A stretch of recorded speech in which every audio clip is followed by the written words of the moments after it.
You are listening to a Called Collective podcast, where we seek to equip the next generation of ministry leaders. To learn more about the Called Collective, visit our website at thecalledcollective.org or check us out on Instagram at thecalledcollective.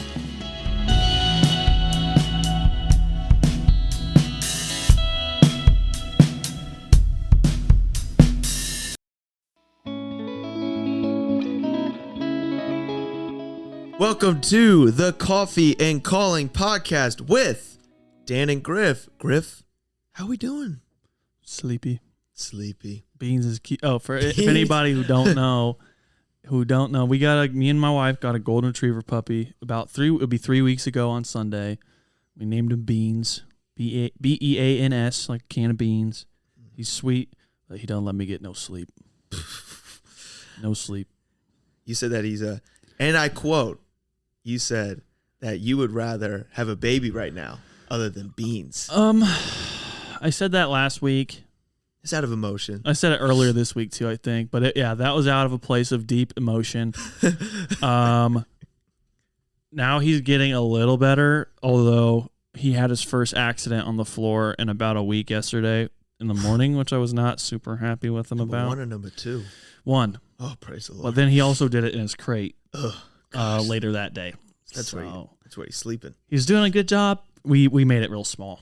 Okay. So now he's like compacted in there. Not really. It's not cruel. He can still turn around and stuff, but nice. He's keeping me up. But, before we really get into this, I just want to shout out Loyola University of Chicago. Sister Francis. Take down those evil Buckeyes today. Those evil Buckeyes. For anybody living in Ohio, I am not sorry. I hate Ohio State. Sincerely, Griffin Harris. Listen, everybody that's listening, the opinion of the entire group here at Coffee and Calling might not be the same as Griffin, but we always want an upset. So let's see those brackets get busted. Go the Sister Loyola. Sister Jean, not Sister Francis. Sorry. Oh, Sister put some Jean, respect on her I'm name, so Griffin. Sorry.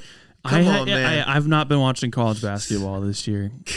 But speaking of Ohio, we have an Ohio native in here with us today, Mr. AJ Gillespie. Please introduce yourself. Tell us what you're into this year. What's keeping you busy? What you're doing with your time? Yeah, so I'm AJ. I'm from Ohio, but also can affirm Ohio State is not good. Non-elect. I don't like them. Big University of Michigan guy. So happy yesterday. Hey, go blue. But also big time rooting for Loyola. Today going to be a good upset. I think they're gonna Elite Eight is where they're gonna lose it. They're not gonna go further than that. Where'd they get that one year? But how far did they go? They got to the Final Four. I think thought so. Yeah, they did against Michigan. Michigan beat them. Oh, was that the year? Because it was Michigan versus Villanova, and then Villanova beat them. DiVincenzo. Yeah. Dante DiVincenzo. Yeah. Milwaukee Buck legend. Yep. NBA champ now. Fellow Ginger. Yep. And he's also from Delaware. Wow. Whoa. So, is your cousin? Shout out to my cousin. Shout out to Louisiana High School. I was Caesar Rodney. Go CR. But yeah, I watched him play like a high school game. Was he just dominant? Them Delaware kids had nothing for him. This guy's an NBA champ now. That's a fair point. That's incredible. But keep going, AJ. Yeah, no, I would say I've been keeping pretty busy just by messing with Reese Will. Spend most of my time doing that. Yeah. Trying to keep up with him in the weight room? No. But he told me yesterday, he was like, "Oh, you're doing that podcast with Griffin Dan. I'm going to listen to it." And so I don't believe him at all. So I'm just going to go ahead and throw this out there. If you're listening to this, don't tell Reese. But Reese, if you are listening to this and you text me 2 heart emojis, I'll give you $5. And it's got to be colors in specific. We'll say blue and yellow. Go blue. Blue and yellow. Yeah. One blue, one yellow from Reese Will. It's just don't tell him. Going on the honor system. Don't spoil it. Now the real question is, did you listen to Reese? I did not. That's a tough one. But I did not tell him that I would. That's fair. He gave you his word. It's like he said, I'm going to. Oh yeah, he was like, "Oh dude, I loved doing that podcast. I'm going to listen to yours." That is. We'll hold him to it too. Yeah. If he does, send us a screenshot and we'll put it on like our Instagram story. Oh, for sure. I hope he does. I wish him official. the best. Reese Will did. Yeah. Listen to the episode. Reese Will, check, honorable man. Mm-hmm. Nice. Yeah. So yeah, what are what are some things that you're kind of what is like your major? Like who is AJ Gillespie? Who is AJ? Yeah, so I'm just a normal old Christian ministry major. I don't have any sort of like specification with that. I think I just like kind of honestly wrestled with and struggled with like exactly where I see myself in ministry. I think the long term, I don't want to say the word goal because it's interesting to like think through ministry as a goal. Like it's not a normal career. You don't have like things that you're necessarily I got a seeking promotion. after. Yeah. But I think one day I definitely would like to be a senior pastor of a church. I know that's a long ways away if it ever were to happen. I don't really know what life or ministry or a career would look like, like directly following college or anything. But in the meantime, like while I'm here at IWU, I lead a ministry called The Well, which is just a Monday night worship night upstairs in the loft, which has been really, really fun to kind of like lead that and get some hands-on ministry experience during my time in school. But yeah, I don't know if that answers your question or not. Yeah, it does. Could you tell everybody listening a little bit more about The Well and like the purpose behind it and some of the cool stuff that you guys have been seeing this year? Because I know that it's been it's been popping off. Yeah, and everything. Yeah, so The Well started, I think, like a little over 10 years ago. Like a group of dudes who lived in a Toho were just like, hey, we're just gonna like make Monday nights like our time, and we're just gonna like worship, fellowship, hang out, and then just kind of like when stuff like that happens, more and more people wanted to get involved. So they invited more friends. It kind of got bigger than just like their close circle.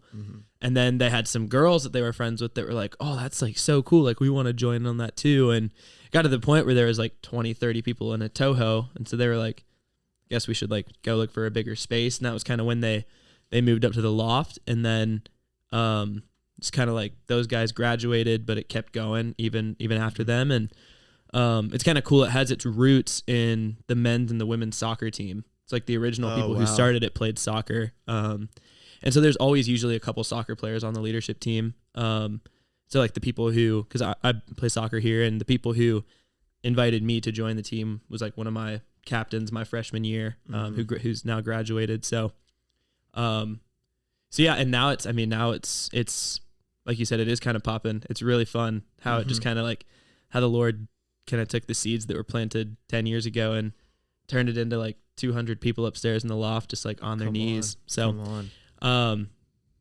Honestly, what it is, it's just a space. It's very different than just like the normal traditional like American worship service of just like a couple songs, a little message and a response song, and then you get out.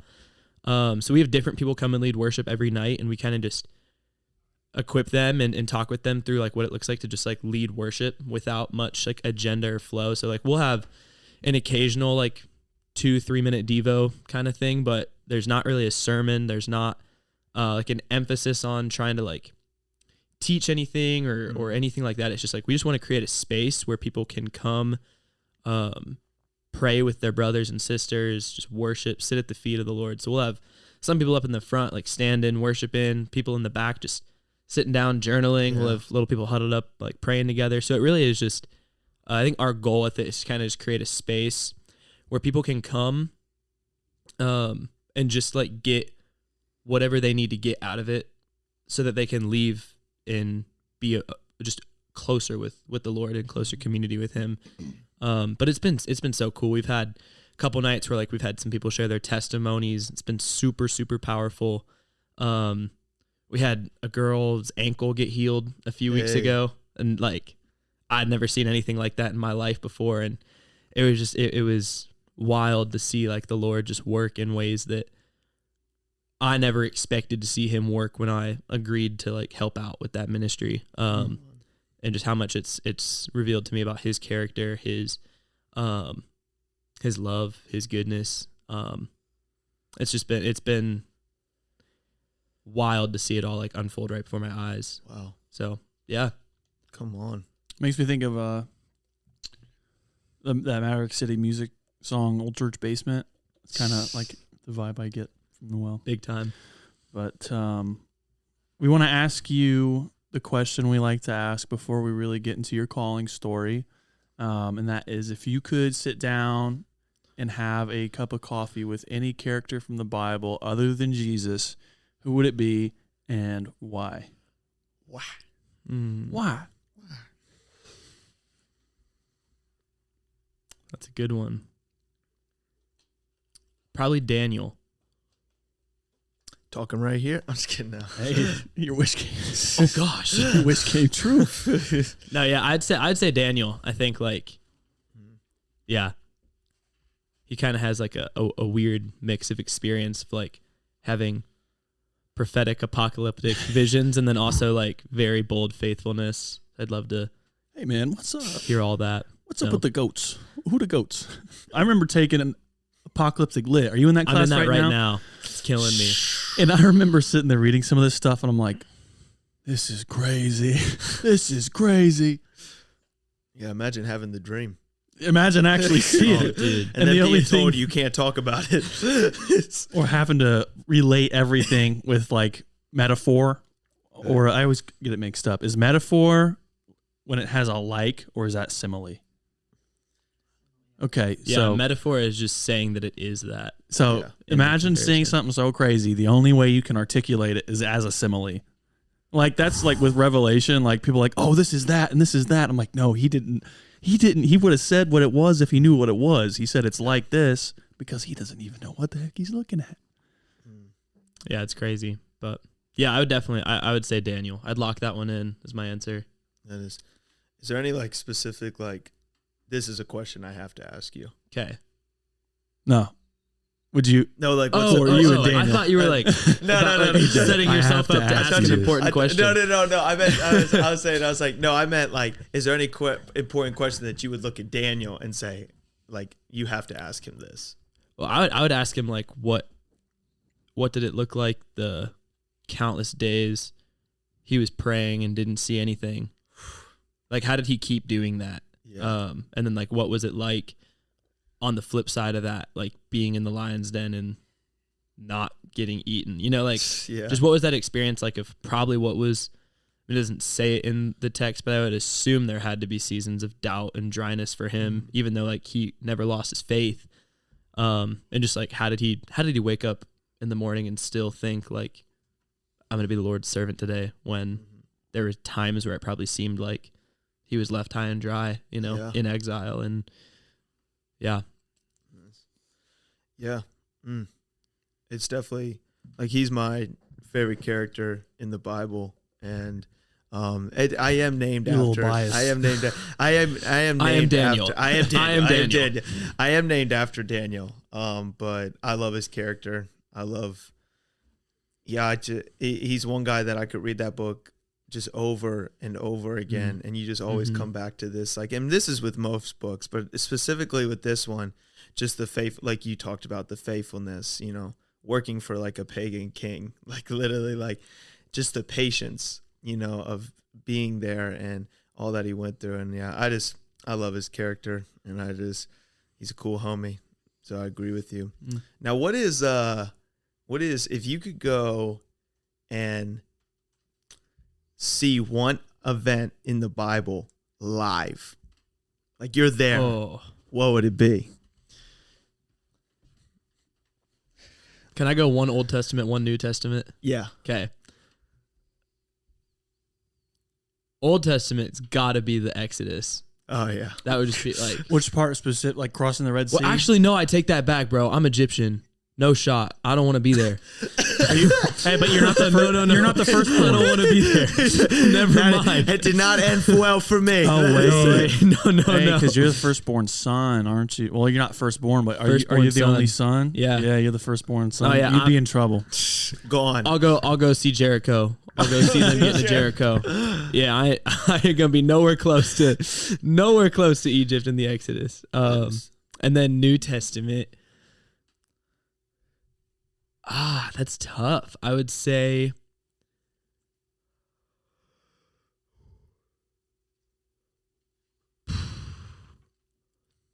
probably All right, if I choose walking on water, can I walk on water too? Or Yeah, no? yeah, yeah. Okay, yeah, then yeah. I'll do that one. Dude, it's a good scene. I just couldn't imagine like being like, "Hey, step out this boat." Like, Come on. Not only that, but the passage What? says they were walking on waves. Let that just sit in surfing for, without a surfboard. Let that just sink in for a second. yeah, I don't know. I mean, there's so many. There's so many. But whenever like just that question poses like a new way to look at scripture. Yeah. And I love like trying to read the text as if I were sitting there. Like that's something that Yeah. my roommate and just one of the most godly men I know, JC Herring, always tries to like point out is that like this really happened, Yeah. you know, and like just kind of looking at scripture through that mindset of like, imagine like sitting there watching this and like, what would that teach you about God's character? And I think sometimes we like view it all as like stories that point to God's character, but really like when we look at it as like, bro, like It's a that historical happened. account. Like that happened. Mm-hmm. It opens your eyes so much more to like who he is. Come on. Like Jesus sleeping in the boat during the storm. And like if we were there, I'm not an experienced seafarer by any means. But I could imagine being like the disciple, "Hey, wake up. Please. We're going to sink." And he's just, "Huh? Oh, calm down. Yes. Oh, you have little faith." Oh, you have little faith. I had someone point out to me the one time they were like how everybody gets on the Israelites for like complaining. What'd you when do they're any on better? when they're going to the promised land. And then someone said, imagine thousands upon thousands of people. A lot of them also have children. Imagine, you know how children are. Are we Imagine there yet? playing around or like complaining or all that jazz. You got parents. You're in the hot sun. It's dirty. You're just moving. The only food you got is like bread and some, I don't know, the manna from the sky. I bet that tasted pretty good. I mean, it's a sky manna. But Heaven bread. it just imagine like you're sitting there and then look at like the dates. Imagine like walking for even in the punishment or just walking for like, was 40 it 40 years. 40 years. 40 years. Wandering. The same, just in a circle. I want to talk to the guy who had the map. Like, you got to imagine they're like, "Dude, where are we going?" He's like, "I swear we're going the right way." "No, we're not. We've passed this rock 25 times in the last month." I can't do this anymore, man. Maybe the map just got mixed up or something. Maybe they just didn't have the map. God's like, "Nope." Lost the map. It's wild. How often do we walk in circles though, you know? Oh, my entire life. Bringing this it far. back. Bringing Yeah. it back. That is. I don't want to answer that question. Oh my gosh. Have I reached the promised land? Dang, that's crazy. That's all the Old Testament is the Israelite people walking in circles. That cycle of deliverance, obedience, disobedience, punishment from foreign oppression, and then they cry out to God. They repent again, and that's what it is the entire time. Yeah. Whew. So, AJ, can you tell us a little bit about your calling into ministry? Yeah, so I grew up in the church, pastor's kid. Honestly, most of my life, like that was the last thing I ever would have wanted to or necessarily seen myself do. I kind of spent most of like middle school and high school pretty dead set on wanting to be a lawyer. That was just kind of like I was pretty passionate about some specific things within like child advocacy and like adoption policy, and really like thought, not even just like in a selfish way, I genuinely thought like the Lord's call on my life was to go into to really like be a reformer for a very broken system, and just kind of seeing some firsthand experience with some of my extended family, which is it's pretty messy, of just like how that system can be so crucial to a kid's life. I spent most of my time growing up wanting to do that and thinking that was a call. In that season of like thinking that was pretty much the plan, my spiritual life was kind of all over the place. Like there are times in that when like that was the goal to go to law school eventually, where I was very, very spiritually passionate and seeking the Lord. And there were also times in that where I was in complete rebellion, like completely doing my own thing, not wanting anything to do with the Lord. And so essentially my junior year of high school was the most sinful year of my life, not even close to like anything else. Freshman and sophomore year were kind of like, I teetered around with some things and toyed around with, you know, like girls and stuff, and had my foot in the water of sin a tiny bit, but I was still pretty, like I would always come back to the Lord and to church pretty quickly from that. But junior year, I pretty much threw everything away, went headfirst into a fleshly life, surrounded myself with the group of guys that I love to death, but they were not good for me. And they were kind of the first group of people who swarmed me in and made me feel at home. And like when they would be like, hey, we're going to go to the trailer park this weekend and just get drunk. And it's like, all right, let's do it, you know? And it started as innocent fun, and I think just like curiosity more so than anything else. And then kind of led into some pretty serious like mental issues that I faced. I don't even want to say face as much as like put myself in. I'd say more so. Like I put myself in a spot where I was so far away from where I knew I wanted to end up, and I didn't necessarily want to start taking the steps to get back on the right track. It's like I knew that I wanted to come back to the Lord, but I didn't want to do it yet. It was kind of one of those like, I know like at some point, like this isn't a forever rebellion, but I'm having fun and I don't want to follow the rules right now. And so I sat in that season for about a year. And in that, I mean, it was anxiety through the roof, would just like be this jock, happy go-getter guy for the day. And then I'd go home and just be a mess. Like I had no poise or peace in my heart and my spirit. I was so, just reliant on people to like me. Like that. It was just, it was all about my image, all about my perception. And on the flip side of that year, like over that summer is when like the Lord really, really grabbed a hold of my heart. And I think I experienced for the first time like what it truly meant to be loved by the Lord. And like I believed that, I understood that, I wanted to pursue it more. And so that was the year I really like, I kind of opened up to some older people at my church about like my sin and my transgressions. I opened up to my parents about everything, and really like wanted to take steps in the right direction.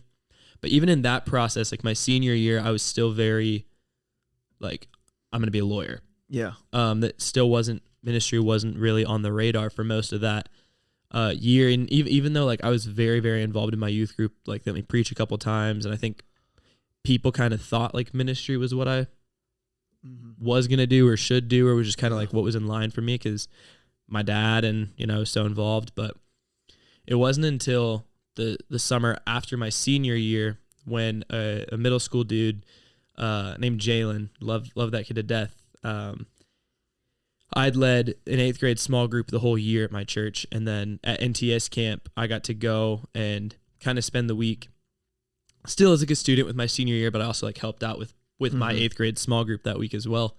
And they ended the week with a foot washing ceremony, and Jalen, this big football playing jock kid, walks up to me. Never seen him any sort of like emotion in his tone or his voice. Just a very like happy, fun guy. He literally came to our youth group because he thought one of the girls was cute, and like just showed up, and me and him clicked because he thought he was better than me at 2K. He wasn't, but he's like, I could tell he was really like tripping on his words because he didn't like that he was emotional. And he was like, can I like, and he didn't even say it. He just like pointed at the chair. But he was like asking if he could wash my feet. And so I sat down, and he just started like washing my feet and didn't say a word the whole time, but just like tears flowing, and I was a mess. And afterwards, he just grabbed me, gave me a big hug, and it was a completely silent moment until he just, as he was hugging me, he just was like, AJ, like, thank you for showing me who Jesus is. Changed my life. And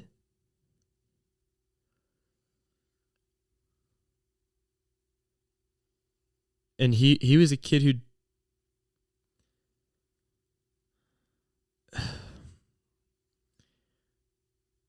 didn't come from much, didn't come from everything, and honestly, the kind of person who, like, my heart was really burning for in what I wanted to do with being a lawyer. And to see how the Lord still used me to have an impact on him, it broke my heart in such a way that it was like, this is the only thing I can do. Like, this is the only option I have.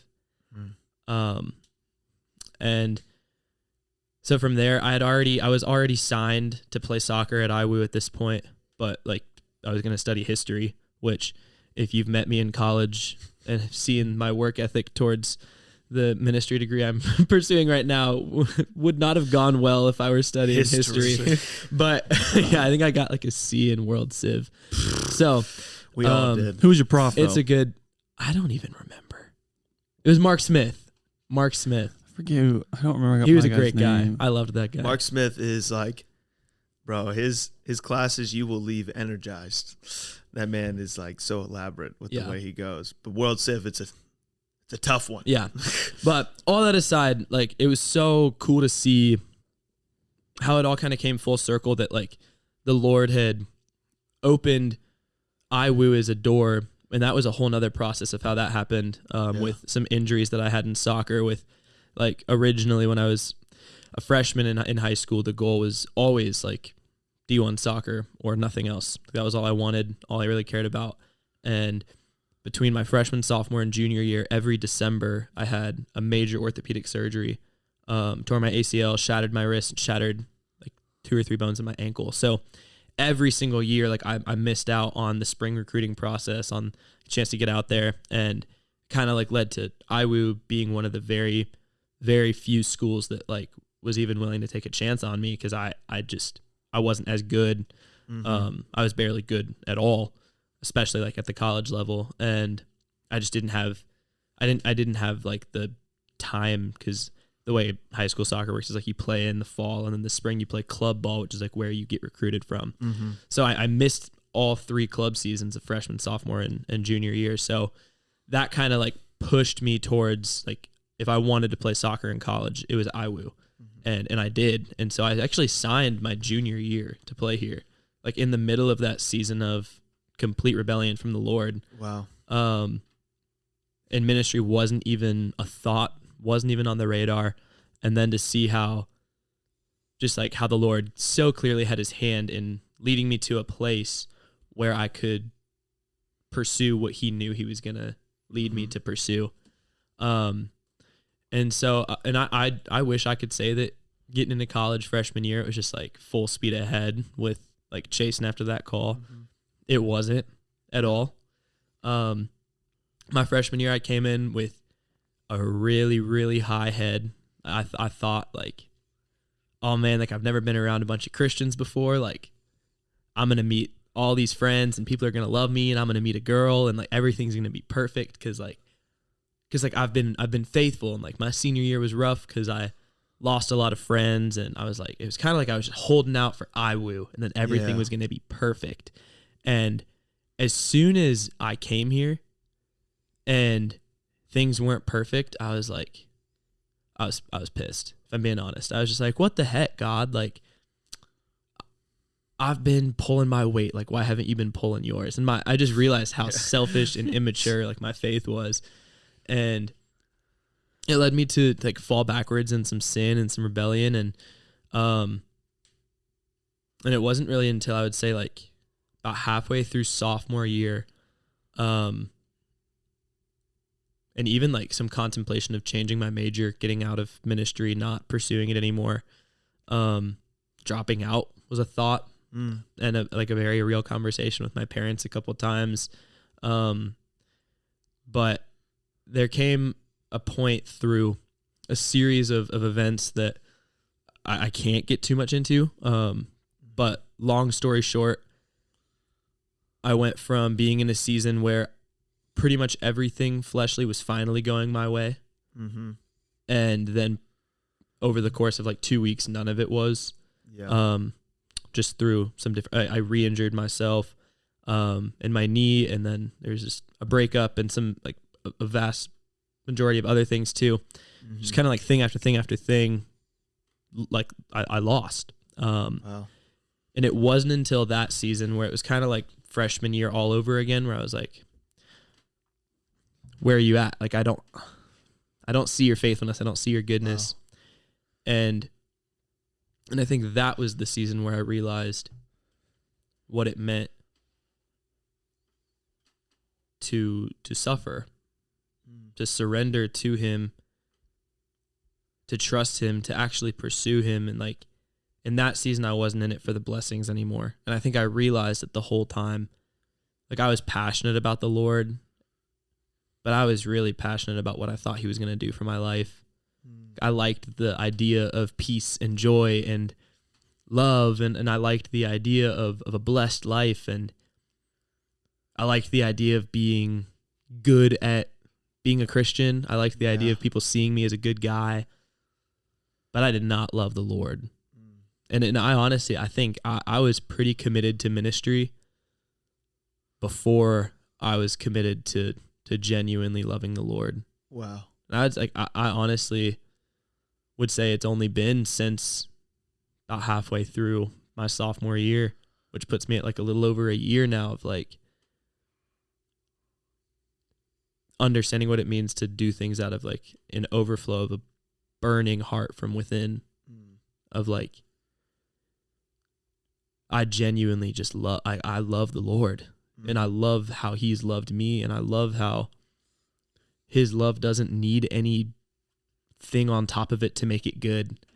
And it's not about the blessings that I was so wrapped up in pursuing back then anymore. It's not about the chasing the highs or any of the temporary pleasures of this world. And like even the good ones, it wasn't like I was out seeking like money, sex, drugs, alcohol. It was like I wanted like good community, and I wanted to meet like a girl that I could marry in a godly way. And I want like, they were seemingly good things that I was chasing, but I idolized them so much that when they didn't happen, I got mad at God, as opposed to like going to him with open hands saying like, here I am, send me, like provide what you need to provide for me to do your will. But like, I don't need anything more than that. I'm not here for anything on top of that. I just want you. Wow. And one thing that I heard in that season that has really kind of carried with me, is it's a quote that says, any blessing that isn't turned into praise will turn into pride. And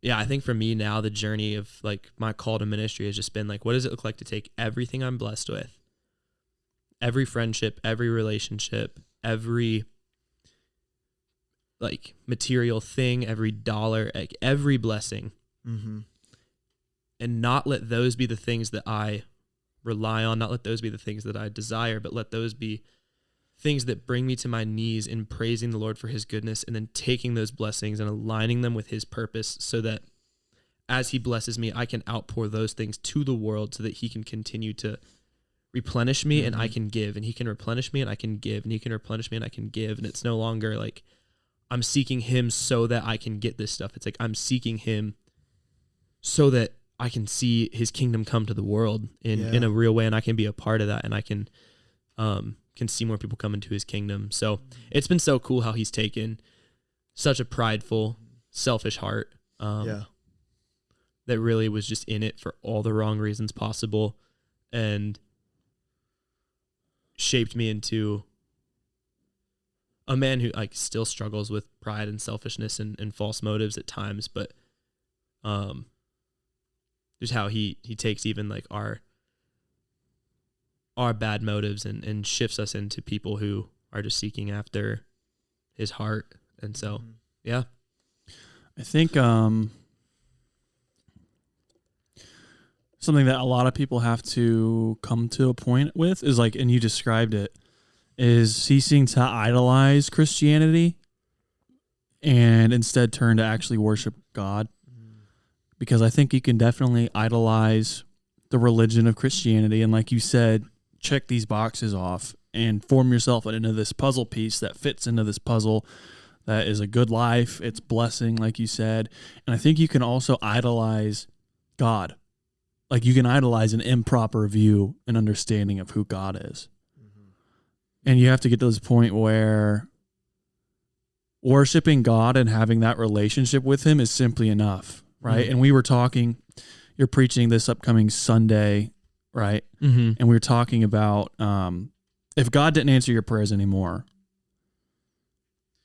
would simply being loved by God be enough for you? And knowing, with the knowledge that you are loved by God, be enough for you? If you didn't get healing, if you didn't get the job you wanted, if you didn't do this or that or this or whatever, would loving God be enough for you? And you've gotten, and you're talking, I think we're all on that path. I don't think anybody can say that they are on that 100%, but you're on that path. Like you are journeying down that, you've come to that realization that like, oh, God's enough. Yeah. I mean, prayer isn't us. Prayer isn't us telling God to get on our page. Prayer is us getting onto God's page. Prayer is us realizing what God desires. Prayer it's like he's not a vending machine. You know what I mean? You can't just say, God, here's my to-do list for today, God, and here's the things I want from you. It's like a C4. shopping list. Give me some fudge rounds, baby. Come on, baby. Use my Apple Pay, God. Give me this. Yeah. Good. I think, with that, like I came into it all, like my relationship with the Lord, my call to ministry, college, like all of it, with such an agenda. Like I grew up, we were best family friends with another pastor on staff at our church. And so like our two families did everything together. Yeah. Between the two families, there were 5 of us, and me being the second youngest. And so between my older sister and then the 2 of the sons in the other family, that were practically like my big brothers. Yeah. All 3 of them graduated high school, went to college. Within the first month, met the love of their life, and things lined up. Like that's pretty picture perfect. Wow. And I almost came into college as like, if that's not my experience, I fail. Yeah. Yeah. And it wasn't because like under any circumstance that like my family or those people put any sort of like pressure on me to do that. Like it wasn't an unhealthy or toxic thing in the slightest. It was just in my head. I was like, this is the path that's laid out for me. This is what has happened for people who were faithful in my family and in our friends. And like, I honestly think it just came with a lot of shame. Like I was embarrassed to go home single after my freshman year. Wow. Yeah. And that's terrible. Yeah. And like I was embarrassed to go home still wrestling with and struggling with like sin to some extent. I was ashamed. I was lost because I came into it with this agenda of like, this is what a life for Christ looks like. Yeah. Yeah. And to be on like the other side of it now, where like we said, like you understand, you realize it's no longer about that. It's no longer about the life or the blessings or any of it. And it's like actually about a life laid down. It's actually about saying like, Father, anything that I do have, like it's yours. Yeah. It's like everything that you have given to me, I put on the table and you can do with it what you please. You can take it.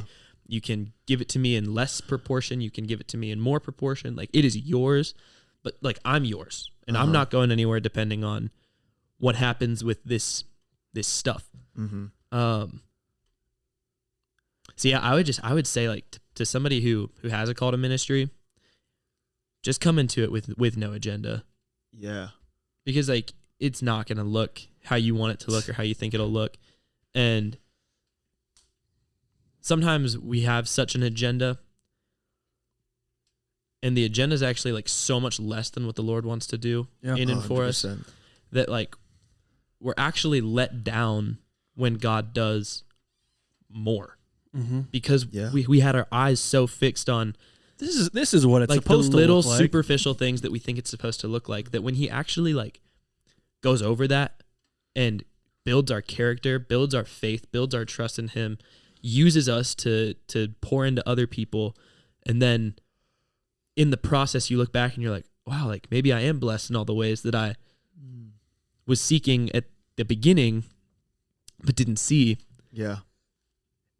It's like he gives us so much more than our little brains can set an agenda for. Yeah. So it's like, just don't come into it with that. Like if I could go back and redo one thing, I would just take my agenda and throw it out the window. Yeah. It's like what if God gave you the opportunity to lead the well, like freshman or sophomore year? You know what I mean? Instead of at the point where you're at now, and you're seeing amazing things happening, you're seeing healings.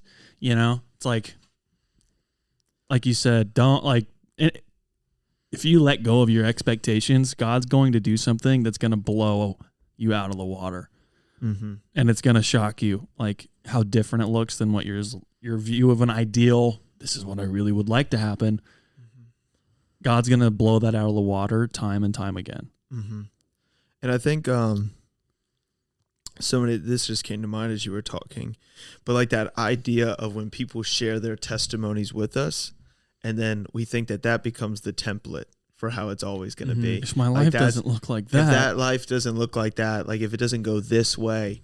But I think what should tell us is that there's so many people with so many different testimonies. Yeah. Meaning that there's not one direct way that God is always going to do it, but keeping the principle in mind, the way he does it is to bring you into a closer relationship with him. And even with what you, like, I think it's not even like lowering our expectations. It's realizing how much greater God is, and that even in those little details, like even in the fact that you chose to come to Indiana Wesleyan University when you were probably, like you described, the furthest from your relationship with God, and that's when you made a decision that has dramatically changed your life, and that how he even used you to help yourself when you were in a completely lost moment. Yeah. And how he still is good within that. And I look at that and I just think of so many times, like what you're saying is like so real about how I fail or I'm disappointed. I'm disappointed that God didn't do in my life the way he did it in other people's life. And it's just, it creates this anger, or even like you said, like just this frustration of, man, God, like I really thought things were going to go this way, and I'm kind of really disappointed that they didn't. But at the same time, now we look at, as you're speaking right now, it's like, man, I'm glad that God didn't do it the way that I wanted it. Because that would have been like, so it's kind of like, I think of like, this might be a weak analogy, but I think of all the times that like when I go for dinner for my parents and they would sit something down that was like healthy, like good for me, and I was like, I don't want to eat this. I don't want to eat a salad. I could think of one dish specifically. My dad made this thing called vegetarian chili, and he made me sit there and eat it. And it was one of those instances where like, I'm not going to eat it, and I literally just sat there, and I was like, okay, I'll eventually eat it. And like God has already prepared for us what we need to flourish and grow. But sometimes we're just like little kids sitting at the table saying, nah, give me a tasty cake. I want a brownie. When I look back and think through like some of those extra fleshly like blessings that I do have now, like I am in an incredible relationship with a godly woman, and like I am leading a ministry. I do have a form of like influence and like all these things that I desired so badly at the beginning. If I would have walked in my freshman year with the character that I had, the faith that I had, the pride that I had, if I would have gotten all those things right off the bat, I promise you, I would have screwed it up. Like I promise you, I would have lost it. I wouldn't have stewarded any of it well, because my heart was not in the right place. And looking back on it, it's like I'm so grateful that the Lord didn't give me everything I asked for right away. Like I'm so grateful that I came to college with such a like, I'm gonna get my like physical stuff back together with soccer, and like I'm not gonna get injured anymore, and I'm gonna like go after it and grind. And 3 months in, I re-tear my knee, and then the year after that, I re-tear my knee, and this year I re-tore my knee, and like it's happened 3 times since college. And Poor knee. it's dude, the poor knee, but like the blessed heart. Yeah, come on. Because I just so vividly remember, like in high school, man, I would walk onto the soccer field and I would get this rush of pride and self-esteem and like temporary joy. And I remember this past fall, we had a game here at IWU, and we were up by quite a bit. And at the end, like my coach looked down the line. He's like, AJ, you're going in. And like the guy started going crazy. It was like 3 years on the team. This was the first time I was touching the field. And I mean, they were throwaway pity minutes, but it was still like a big deal. Yeah. And I just remember like on the intercom, them like announcing my name, and the parents and like all my teammates like going crazy. It was the same kind of setting as what I used to experience in high school. Yeah. And I just remember walking out onto that field and just like so clearly hearing the Lord say like, you don't need this. And like, I honestly felt nothing. Like I didn't feel any rush, any joy, any buildup of my own like self-esteem from walking onto a field. But the Lord was like what you used to seek in this game, like I've given you for eternity from myself. Yeah. And it's like, it's just so fulfilling to see when he doesn't give us what we ask for, but he actually gives us what we need. Come on. And like, I don't know, I think of like a homeless person who asks for money for a hotel room for a night, and like that'll sustain them for one night. But like what would be even better for us to give to that person would be like, hey, let me like give you a place to stay and like help you find a job and help you like learn how to handle your finances and help you like understand what a sustainable life looks like so that you can function for the long haul. And it's like, I went to the Lord and was like, please give me a hotel room. Come on. And he was like, no. I'm going to show you how to build a house. Like, I'm going to help you build a house. Yeah. And dude, he's so good. And for anybody listening, that pours over into ministry if you keep that mindset. So like when he described like the rush feeling that you get when like, you know, like you get onto the field or anything or like all that, it's the same thing where that pride pours into the pulpit. You get up there and preach a fire sermon and people tell you it's good. You good, man. You better start praying. And I'll even say this, like for anybody coming into it, for the like the expectation of it, you get into that mindset of, man, I can't wait till I get to lead all this stuff, or I get to be the person in the line led, or I'm the cool senior that like, oh, like the freshmen and stuff, you know, they look to. And you think that that is going to be the moment of like, when I finally get there, then I'll be holy. And when I finally get there, then I can really say that I'm living out the dream and I'm a Christian. And we don't say that out loud, but it's almost like, okay, I'm going to use all this servanthood discipline stuff so I can get to where like, that's where I'm at. When really, shout out to the late Brian Brent, who is the guy that created this ministry called Carry the Love. His son, I believe Joshua Brent, I was watching on Instagram, he was speaking at his dad's funeral, and he's like, I think he's about 17 or 18, but he said when he was 17, he came to his dad, and he was like in this panic because he didn't have everything like figured out, and he was like, Dad, I'm almost like that moment where you kind of have like in your faith, you're like, I'm not worthy, and I'm not going to be able to do anything, and Brian Brent just simply tells him, if God's goal for you was to have everything figured out by 17, then that would be a miserable life.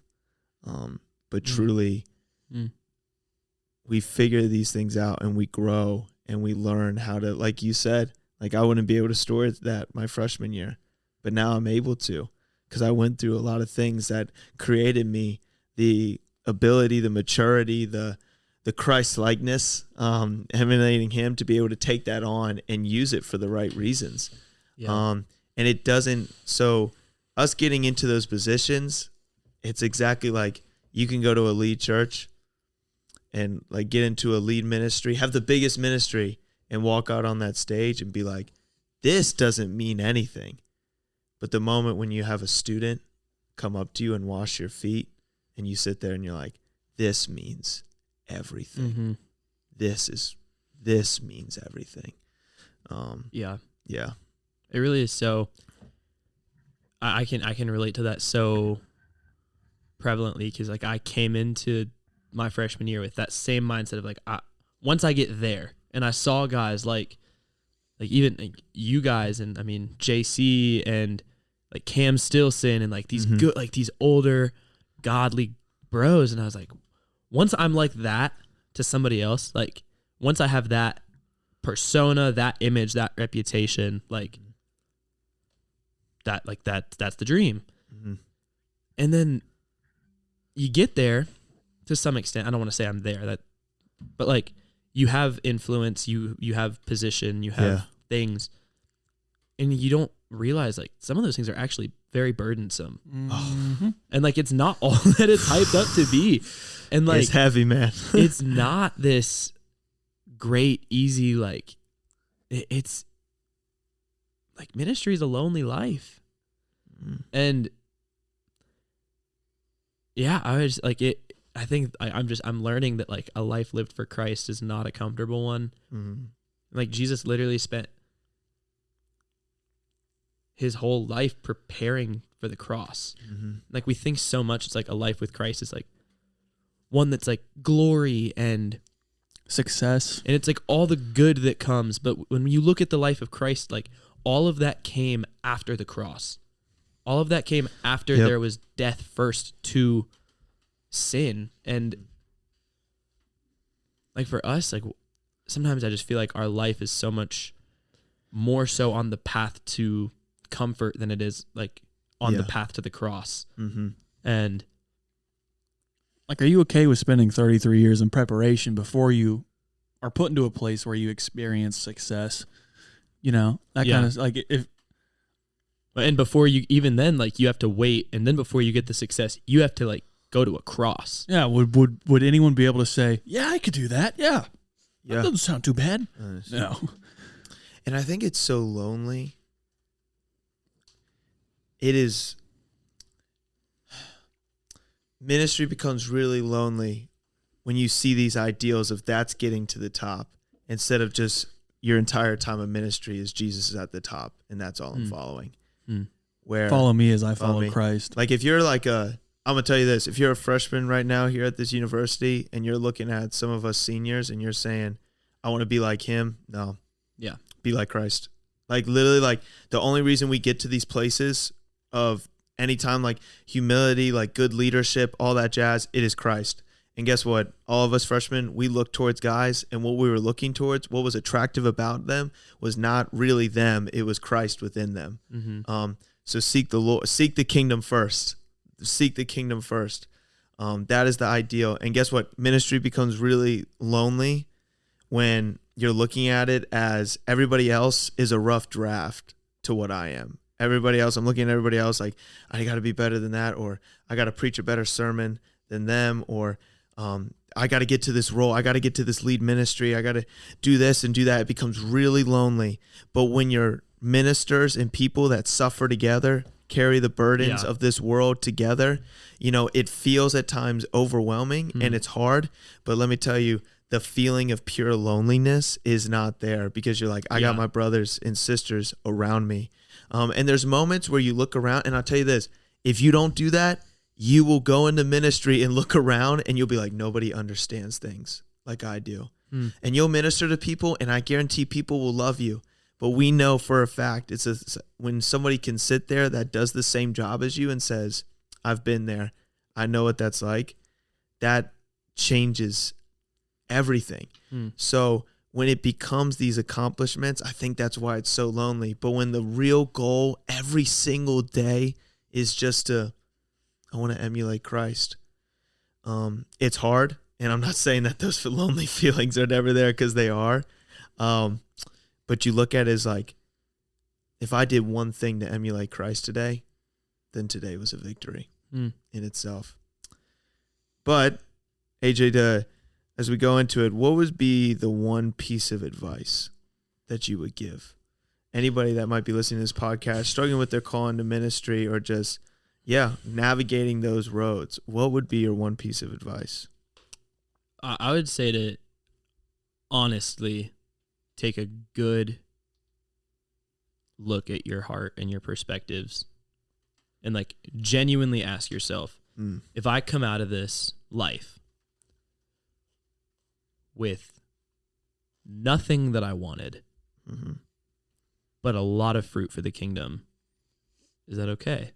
Yeah. Am I, if I come out of this without the big house and the white picket fence, and if I come out of this without the stuff, or without the comfortable life and the vacations and the perfect family, and if I come out of it without everything, without any of it, maybe even if I come out of this as a broke, single, dude who just goes around and does ministry and gets by, is that a successful life? Yeah. And I think your heart has to be in a place to answer that question with a yes, before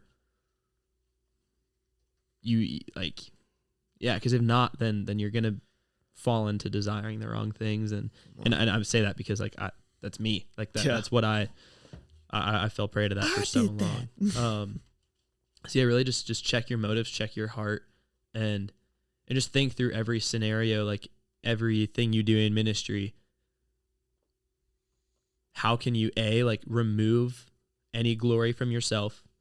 How can you not just try not to be prideful, but how can you actively chase humility? How can you do ministry in such a way that it actually you try and take yourself out of the picture? You try and cast the light elsewhere.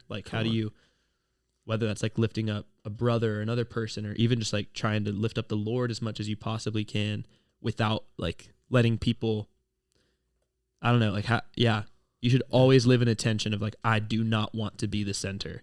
Come on. And always acknowledge that the same spirit that's inside of you is inside of the people you're working with, and that they are just as empowered, just as called as you, and you don't have to do it all. Yeah. You don't have to be, quote unquote, the guy every time. The same spirit that's in you is in those around you. And we work best. Ministry is most fruitful when the body is unified. Come on. And when the body's unified, the spirit's edified. And come on. Yeah. Yeah. Just go out of your way to actively chase humility. Be willing to lay all of it down, to surrender it all to the Lord. I think, I don't know, my youth group, I'm sure most youth groups have done something like this, but you'd hear a story about a martyr, or somebody who gave their life for the Lord, and the question that's posed is would you be willing to do the same? Would you take a bullet for Jesus? That kind of thing. And most Christians answer that yes, I would do that. No question, I'd lay my life down for the Lord. But my question is do you? Do you lay your life down for the Lord today? Yeah. Because we look at it with this if that opportunity were to come, I would say yes. But the opportunity is right now, because the Lord calls us to a life laid down for His gospel. Yeah. And there's no wait. You do that today. You don't have to die to do that. Yeah, don't say that you would take a bullet for Jesus. Live like you would. Spend 20 minutes in the Word, or if you can't love your enemies, if you can't forgive people, because that is what it means to lay your life down for the Lord. Come on. So just truly seek a life laid down, and be as humble as you possibly can. So sick. Well, me and Grif like to end our time normally with just giving you a few affirmations, brother, based off of everything that we just said. And everybody listening to this podcast, so many great nuggets of wisdom that you gave within this, and just by merely sharing your story. I'll tell you this, the greatest wisdom we normally share is when we're sharing the times that we were in our weakness and the Lord just still used us in powerful ways. But my affirmations for you, AJ, would be, I mean, even like this last year when we had that first conversation coming back from the summer, and I just told you, like, man, I just see this like shift in you. There's just something different about you. And even I'm just like, as you even just shared your testimony, it's like, man, that there it was. Like, that was the shift, was like this realness of like, you actually loved God.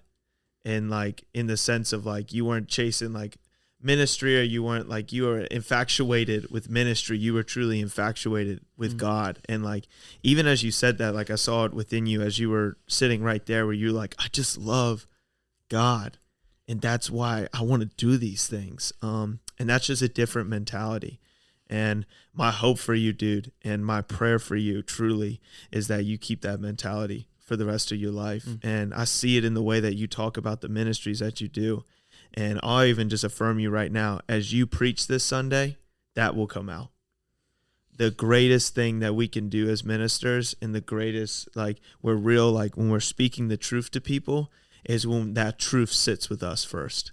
When we really know it and it's ministered to our heart first, that is how we preach from a real, authentic place. It's not putting something that's perfectly nuanced so that everybody goes, but something that when we make it, it is already ministered to our heart. So when it's like, man, dude, I love where you're at right now with this sermon, because literally, if your goal is, God, I want this sermon to minister to somebody, God has already answered your prayer because it ministered to you. Yeah. And so, yeah, man, I love what the Lord is doing in your heart right now. And I think he's just going to take you to some real places. And that love will make you just continue to fall in love with Christ every single day. And I know that will pour out into what you do. And people are going to see that. And our prayer and our hope is that it leads people into saying, who is that Jesus guy that AJ be talking about? So, yeah. Thank you. No problem. I'll say, just from knowing you for the last few years, yeah, there is something different about you now, like this year especially. Just talking to you here today, I mean, we met at McCon before we headed over here, and like, you're slow to speak. You've got this stillness about your spirit that is just peaceful, and it feels like you're at peace now with where you're at. You're living in the moment. Your eyes are on what's in front of you. You're no longer looking ahead to whatever, what's a month down the road, what's going to happen next year. And that's something I'm still looking for, is living in the moment and seeing what's in front of me. And it's been beautiful to see that through you, what that looks like, to live humbly, peacefully, with this stillness in the moment now, because you are walking with God, and God's not in a hurry. And as a result, you aren't in a hurry. You see the people in front of you, you listen to their words, and that's what Jesus looks like, is someone who sees people where they are, who hears what they're saying. I believe you are going to keep doing that, and it's beautiful to see that happening through you. Yeah. Yeah. Yeah, that means a lot, you guys. Really Nice. does. And finally, brother, what is one way that me and Grif can pray for you before we go? I would just say, honestly, like what I talked about, I want to continue to have my motives in the right place. I want to be a man who's humble, who actually like seeks surrender as opposed to seeking sufficiency. Yeah. And just pray for my heart, that I would be not just like open and willing to the idea of like a surrendered life for the Lord, but that I would actually pursue that. Yeah. That I would actually chase that out. Wow. Sick. Awesome. Grif, can you pray? Yeah. Father God, we thank you for this time you've given us here together. We thank you for the testimony of AJ, speaking on the way that you have moved in his life, and we have faith that you will continue to move, not only in AJ's life, but in our lives and the lives of anyone who hears this. God, I pray that you will humble AJ, keep him humble, so that he will remain in a spirit of surrender to you and to your will. That he sees not with his own eyes, but with the eyes of Christ, to see those who need you. And that his footsteps won't be his own, but they'll be guided by you, so that he will walk where you desire him to walk, so that he will minister to who you desire him to minister to. Come on. I'll pray that he will surrender to you in the same way that Christ was surrendered to the will of the Father. And that anywhere he goes, any people he speaks to, any ministry he's a part of, people will encounter Christ. And that through that, they will be motivated to wash others' feet. And I pray all this in the name of Jesus Christ. Amen. Amen. Amen. Come on. Thanks for being on here, AJ. Yeah, thanks for having me, guys. It was a blast. All right. Send us out, Grif. We want to thank the band Caledonia for the music heard on our podcast today. You can find their info down in the link below. We would also like to thank the School of Theology and Ministry here at Indiana Wesleyan University for making all this possible. And with that being said, peace. See y'all next week. See ya. Peace. Bless.